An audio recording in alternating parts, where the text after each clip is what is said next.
Hello, Internets. An update for you here. A couple of exciting new additions to the yard slash garden, if you want to call it that yet. But working on multiple things here that are new and exciting.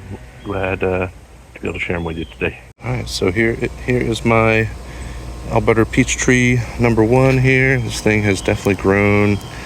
I am about 6 feet tall, and this thing here is now somewhere around probably 9, almost 10 feet tall actually. So plenty of growth. Unfortunately, if you saw my earlier videos, the first 2 peaches that started to grow on it got eaten by some sort of rodent in the middle of the night when they were just about a size of a 50-cent piece, if that. So no additional blooms yet this season. Probably gonna have to wait till next year to get any peaches off it, but we'll see. It's definitely growing though. And we got Alberta peach tree number 2 here. This thing was nothing but about a stick.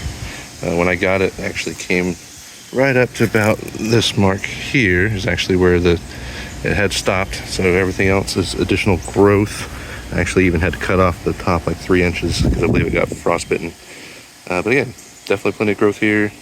Definitely think it's too small this season to produce any fruits. But again, hopefully next year. This one here is the Granny Smith apple tree, and I'm starting to think that, we are at about 5 o'clock in the afternoon, and it's definitely still in a lot of shade. I'm thinking that even though it's got a decent amount of growth here from the top, it's probably grown solid 2-3 feet maybe. And there were some small limbs down here at about the 2-foot mark that I ended up cutting off because they had blossomed. But then again, some sort of insect or rodent ate the blossoms before they even started turning into apples. So I went ahead and clipped those off since they were so low to the ground. But yeah, so I'm not sure, again, being in so much shade, if it's going to get enough sunlight to be as productive as I'm hoping to, but we will find out in the future. Just share here the bird factory here, feeding the birds. Wife loves to do. I'm actually going to paint this as soon as we can get the rain to stop for a couple days. It's been raining like crazy here in Florida. We actually even have a tropical storm off the coast, which is producing this wind that you're maybe seeing and possibly even hearing. Yeah, I'm going to paint it to match the back patio once it stays dry long enough. All right, and here's our little red delicious apple tree, which again, if you saw our earlier video too, this was decapitated by a tree that I cut down. Didn't quite go the way I had planned it. But we're still getting some fresh growth here, as you can see at the tops. Again, it's probably about 3.5 feet tall at the moment. Seeing some new growth, but yeah, nothing too crazy on this one. No blossoms I've seen this year on this one yet. Again, I'm thinking it's definitely too small for that, but again, next year, see what happens. This here is clementine tree number 1. You may be able to see the leaf damage I got going on here. It seems, from what I searched on the internet, to be related to some sort of fly actually that gets on there, lays larvae. May stunt the growth of the tree just because of the size it is. It's about 2.5-3 feet tall. The amount of damage it's doing there, but I heard that they may not kill it. Again, hopefully it's got plenty of other leaves there that'll keep this thing going and won't stunt the growth too bad. But let's see what happens there. Let me know if I should do something about them. And here's clementine number 2. Again, definitely slow growing here. Unfortunately, this bad boy got attacked by a caterpillar.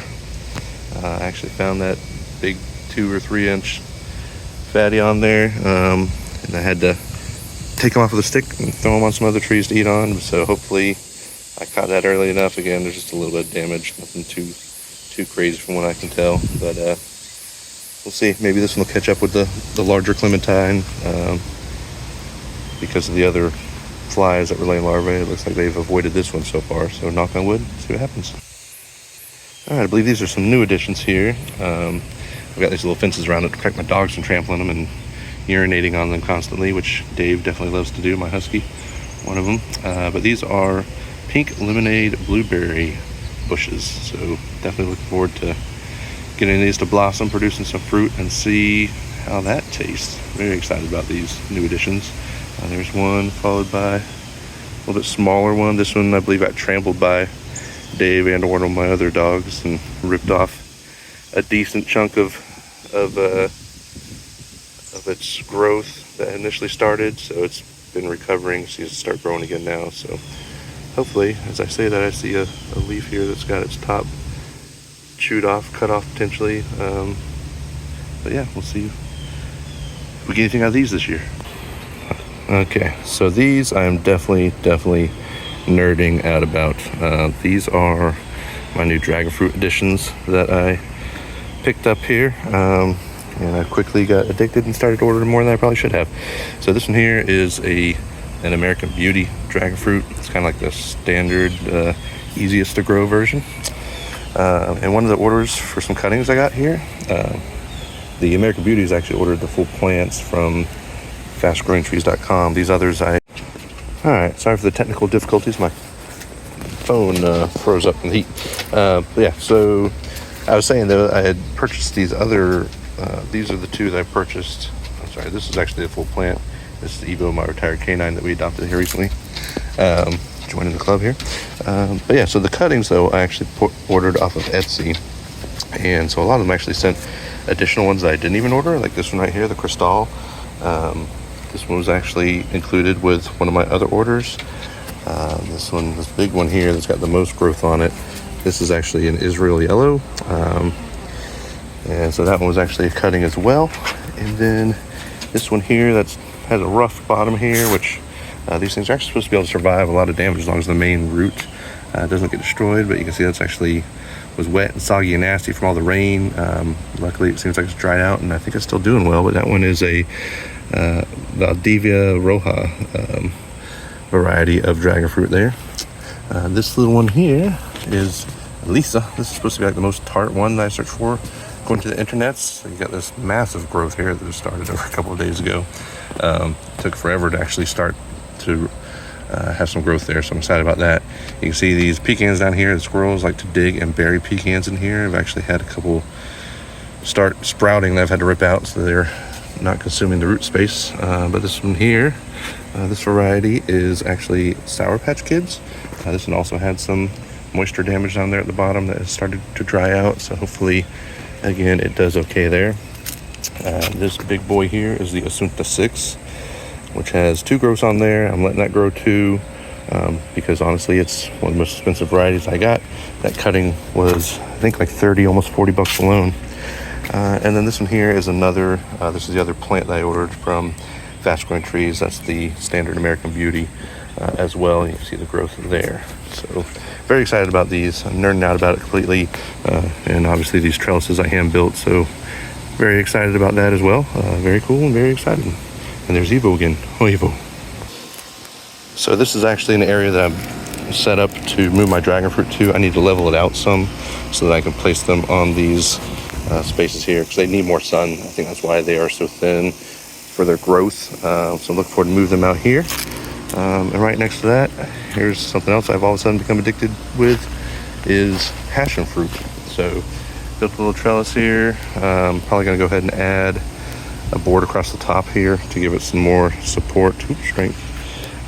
Yeah, so I've got 2 purple passion fruit plants that I just put in during all the storm water. So hopefully they're gonna get plenty of roots going on there and get settled and ready to go. Yeah, so the passion fruit, their flowers are insanely beautiful. That's what got me into those. This here is actually some horse mint that I was looking to attract some useful insects to the garden. So this one here also is a horse mint. Again, they have some insanely crazy beautiful flowering from what I saw images of. So I got those in here to attract again pollinators and other things of that nature. And then this here, these are actually sunflowers, red sunflowers. So looking forward to that. Again, that's just to provide more birds that will eat bugs with some free seed once those grow. And yeah, very excited. I almost forgot. I've got actually here vetiver grass, which I found out is a kind of a natural deterrent. The roots can actually kill termites if they touch the roots, and it also kind of forms a protective wall if you plant multiple in a row. This is kind of my trial vetiver grass. Actually got some slips there that just came in. This has been in the grass for probably, or in the ground for about a month now, and these came in yesterday, so I've got to put them in some water, get them some roots development, and then put them in the ground. And then this here, put some basil up here, again trying to use natural deterrents for mosquitoes. That, and then also this here is lemon balm. There you go, lemon balm. So a type of mint. Again, trying to deter some of these mosquitoes, which is not working at the moment because I have been getting lit up outside today. Alright, so here I've got a couple other small growths that I'm trying to get ready. Again, trying to have those beneficial plants to add to the backyard to have the useful bugs around. So these are some, and actually a couple other items I wanted to grow. So black-eyed Susan Goldilocks. So I'm thinking these are probably too small to transplant outside, but or put them in the ground yet, but I guess that's to be determined. Let's see, I might have to do it because they aren't really growing too much in these little containers. These are actually golden berries. So I've actually just got those out of goldenberry. We got out of the store and smashed out some of the seeds, put them in the ground, and they actually seem to be doing fairly well. So I need to put those in the actual container with a tomato trellis to see how those do. Very excited about those. And this little bad boy is a blanket flower, burgundy. So again, that's to attract more pollinators as well. And this thing is dead. This is another blanket flower that didn't survive. So, but yeah, I think those are all the new additions I have going on for you guys. All right, I'm back out here, the dragon fruits, to show one last thing. This is actually a little bug hotel that I got off of Amazon. It was like 18 bucks, I think. Looking forward to putting this out in the yard too, again, to attract some of those pollinators and other good bugs, ladybugs and things that'll eat the bad bugs. Yeah, just trying to build some sort of ecosystem that'll take care of itself, maintain it a little better, keep the nasties out, bring the goods in, things of that nature. You know, individual solitary bees, hornets, and things that'll live in this. Caterpillars, I guess moths will grow in this middle one here that's slit. But yeah, other than that, again, any input, suggestions you guys have to help improve my growth of things here. Again, always looking for things. I need to get all these cinder blocks out of the yard here, but hey, birdie. But yeah, again, any suggestions to help improve growth and production of these plants and trees, I am up for it. Looking forward to it. Thank you much. See you. Bye.